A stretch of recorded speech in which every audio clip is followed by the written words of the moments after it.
जय माता दी। श्री शिवाय नमस्तुभ्यम। ओम नमः शिवाय। आध्यात्मिक कथाएं चैनल की तरफ से आप सभी को चैत्र मास नवरात्रि की बहुत बहुत शुभकामनाएं।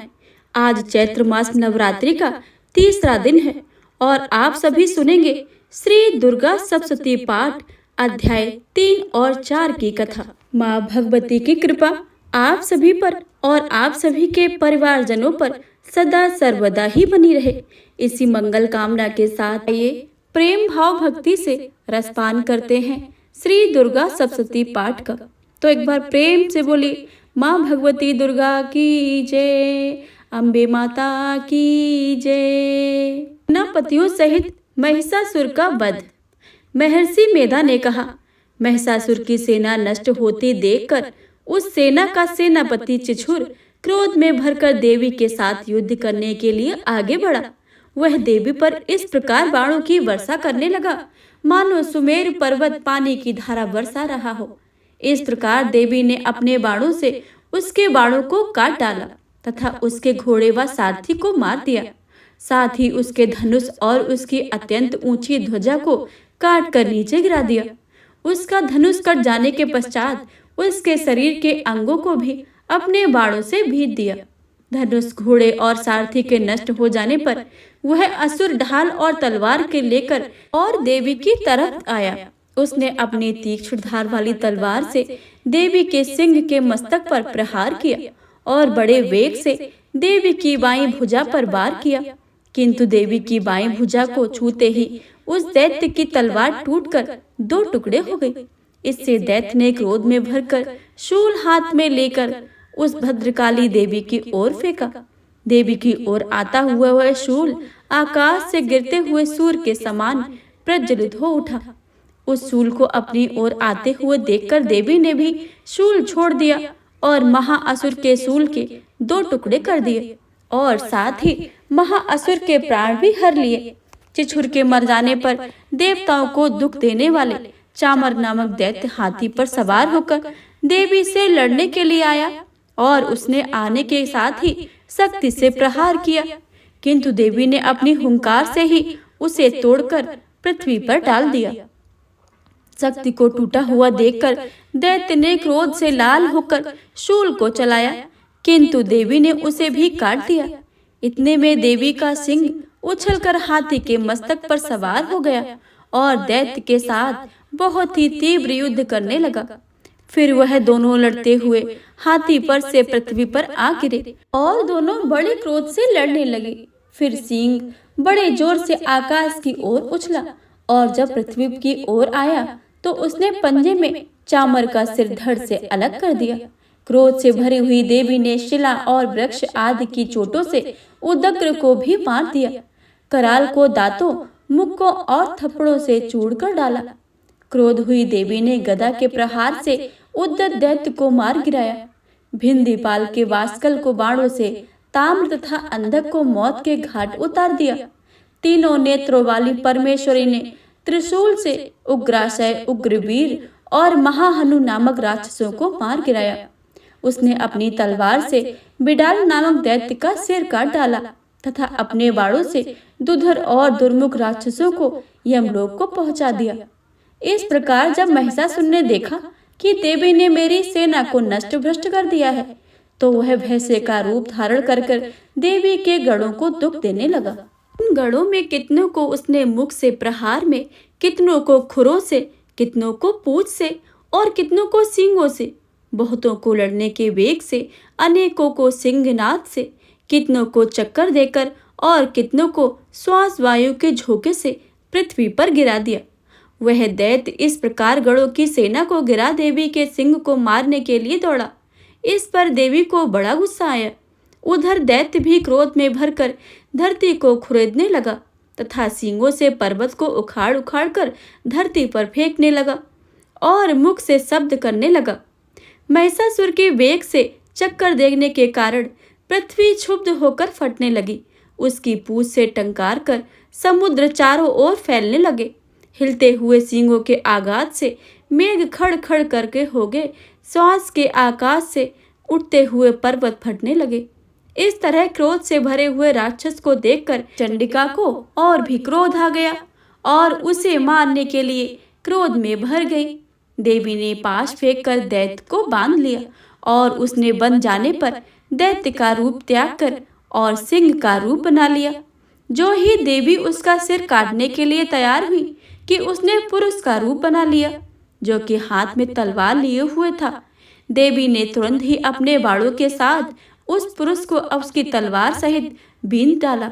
इसके पश्चात वह हाथी के रूप में दिखने लगा और अपनी लंबी सूंड से देवी के सिंग को खींचने लगा और गर्जन करने लगा। देवी ने अपनी तलवार से उसकी सूंड काट डाली। तब राक्षस ने एक बार फिर भैंसे का रूप धारण कर लिया और पहले की तरह चर अचर जीवों सहित समस्त त्रिलोकी को व्याकुल करने लगा। इसके पश्चात क्रोध से भरी हुई देवी बारंबार उत्तम मधु का पान करने लगी और लाल लाल नेत्र करके हंसने लगी। उधर बलवीर तथा मद में क्रोध हुआ दैत्य भी गरजने लगा। उसने सींग से देवी का पर्वत को फेंकने लगा। देवी अपने बाणों से उसके फेंके हुए पर्वत को चूर करने लगी। बोली, ओ मूढ़, ओ दुष्ट, जब तक मैं मधुपान कर रही हूँ तब तक तू गरज, और उसके पश्चात मेरे हाथों तेरी मृत्यु हो जाने पर देवता गरजेंगे। महर्षि मेधा ने कहा कि यूं कहकर देवी उछलकर उस दैत्य पर जा चढ़ी और उसको अपने पैर से दबाकर शूल से उसके गले को आघात किया। देवी के पैर से दबने पर दैत्य अपने दूसरे रूप में अपने मुख से बाहर होने लगा। अभी वही आधा ही बाहर निकला था कि देवी ने अपने प्रभाव से उसे रोक दिया। वह जब आधा निकला हुआ कि दैत्य युद्ध करने लगा तो देवी ने अपनी तलवार से उसका सिर काट दिया। इसके पश्चात सारी राक्षस सेना हाहाकार करती हुई वहां से भाग खड़ी हुई और सब देवता अत्यंत प्रसन्न हुए तथा ऋषि महाऋषि सहित देवी की स्तुति करने लगे। गंधर्व राजगान करने लगे तथा अप्सराएं नृत्य करने लगी। तो यह था तीसरा अध्याय। आप सुनिए चौथा अध्याय, इंद्र आदि देवताओं द्वारा देवी की स्तुति। महर्षि मेधा बोले, देवी ने जब पराक्रमी दुरात्मा महिषासुर को मार गिराया और असुरों की सेना को मार दिया, तब इंद्र आदि समस्त देवता अपने सिर तथा शरीर को झुकाकर भगवती की स्तुति करने लगे। जिस देवी ने अपनी शक्ति से यह जगत व्याप्त किया है और जो संपूर्ण देवताओं तथा महर्षियों की पूजनीय है, उस अंबिका को हम भक्ति पूर्वक नमस्कार करते हैं। वह हम सबका कल्याण करे। जिस अतुल प्रभाव और बल का वर्णन भगवान विष्णु, शंकर और ब्रह्मा जी भी नहीं कर सके, वही चंडिका देवी इस संपूर्ण जगत का पालन करें और अशुभ भय का नाश करें। पुण्य आत्माओं के घरों में तुम स्वयं लक्ष्मी के रूप में हो और पापियों के घर में तुम अलक्ष्मी रूप में हो तथा सत्कुल में उत्पन्न होने वालों के लिए तुम लज्जा रूप में होकर उनके घरों में निवास करती हो।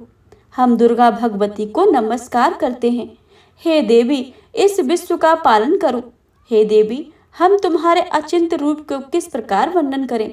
असुरों का नाश करने वाली भारी पराक्रम और समस्त देवताओं और दैत्यों के विषय में जो तुम्हारे पवित्र चरित्र हैं, उनका हम किस प्रकार वर्णन करें। हे देवी, त्रिगुणात्मिक होने पर भी तुम संपूर्ण जगत के उत्पत्ति का कारण हो।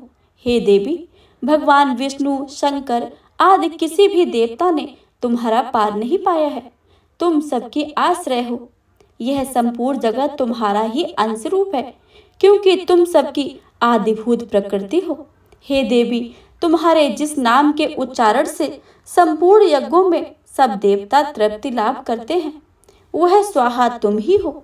इसके अतिरिक्त तुम पितरों की तृप्ति का कारण हो, इसलिए सब आपको स्वधा कहते हैं। हे देवी, वह विद्या जो मोक्ष को देने वाली है, जो अचिंत्य महाज्ञान स्वरूपा है, तत्वों के सार को वश में करने वाले, संपूर्ण दोषों को दूर करने वाले, मोक्ष की इच्छा रखने वाले मुनिजन जिसका अभ्यास करते हैं, वह तुम ही हो।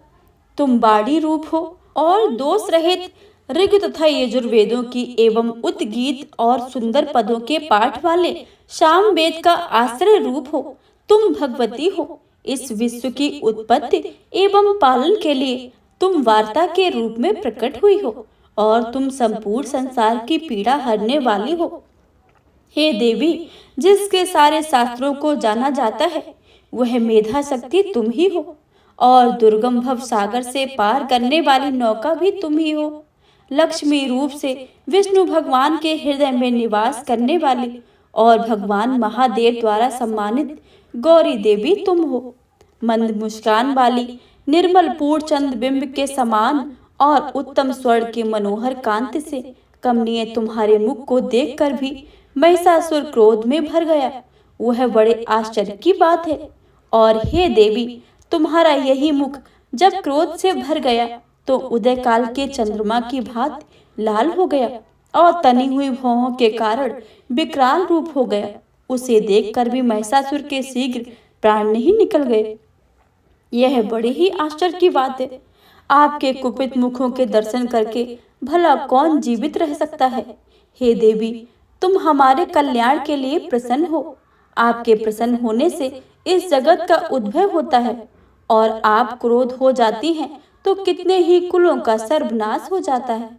यह हमने अभी अभी जाना है कि जब तुमने महिषासुर की बड़ी सेना को देखते ही देखते मार दिया है।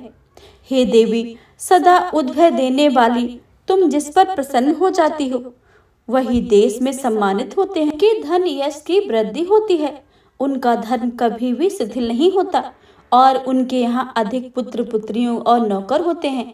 हे देवी, तुम्हारी कृपा से ही धर्मात्मा पुरुष प्रतिदिन श्रद्धा पूर्वक यज्ञ करता है और धर्मानुकूल आचरण करता है और उसके प्रभाव से स्वर्ग लोक में जाता है, क्योंकि तुम तीनों लोकों में मनवांछित फल देने वाली हो। हे माँ दुर्गे, तुम स्मरण करने पर संपूर्ण जीवों के भय को नष्ट कर देती हो और स्थिर चित्त वालों के द्वारा चिंतन करने पर उन्हें और अत्यंत मंगल देती हो। हे दरिद्र दुख नाशनी देवी, तुम्हारे सिवा दूसरा कौन है। तुम्हारा चित्त सदा दूसरों के उपकार में लगा रहता है।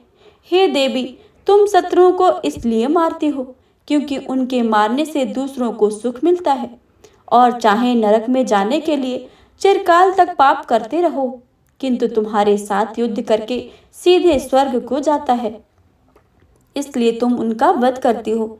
हे देवी, क्या तुम दृष्टिपात मात्र से समस्त असुरों को भस्म नहीं कर सकती? अवश्य ही कर सकती हो, किंतु तुम्हारा शत्रुओं को शास्त्रों के द्वारा मारना इसलिए कि शास्त्रों के द्वारा मरकर वे स्वर्ग को जावे। इस तरह से देवी, उन शत्रुओं के प्रति तुम्हारा विचार उत्तम है। हे देवी, तुम्हारे उग्र खड़ग की चमक से और त्रिशूल की नोक की कांति की किरणों से असुरों की आंखें फूट नहीं गई। उसका कारण यह था कि वे किरणों से शोभामान तुम्हारे चंद्रमा के समान आनंद प्रदान करने वाले सुंदर मुख को देख रहे थे। हे देवी, तुम्हारा शील बुरे वृतांत को दूर करने वाला है, और सबसे अधिक तुम्हारा रूप, जो ना तो कभी चिंतन में आ सकता है और ना किसी दूसरों से कभी तुलना की जा सकती है।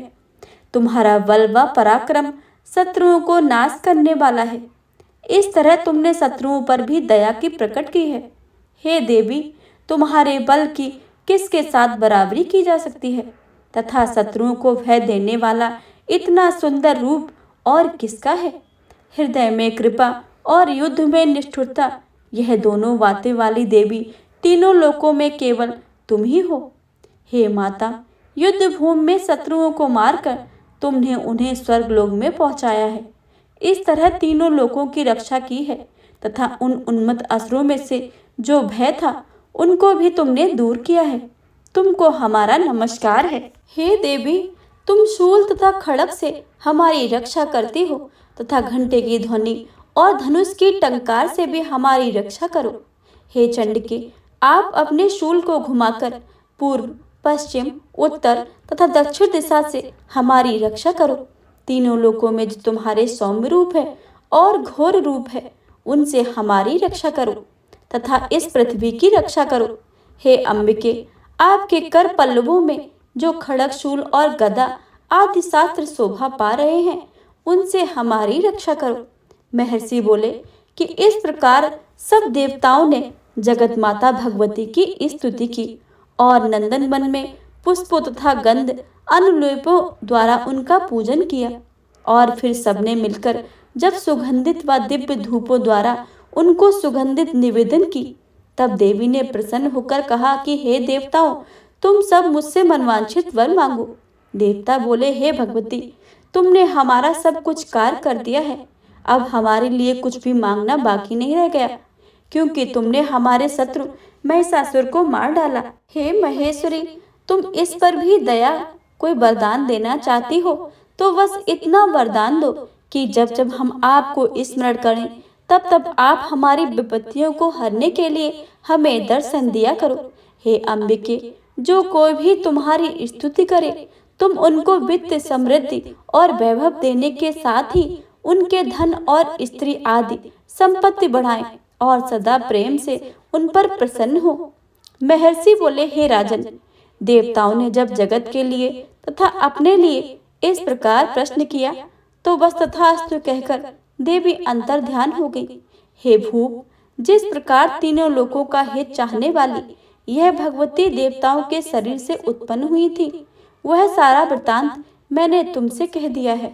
और इसके पश्चात दुष्ट असुरों तथा शुंभ निशुंभ का वध करने और सब लोगों की रक्षा करने के लिए जिस प्रकार गौरी देवी के शरीर से उत्पन्न हुई थी, वह सारा वृतांत यथावत वर्णन करता हूँ।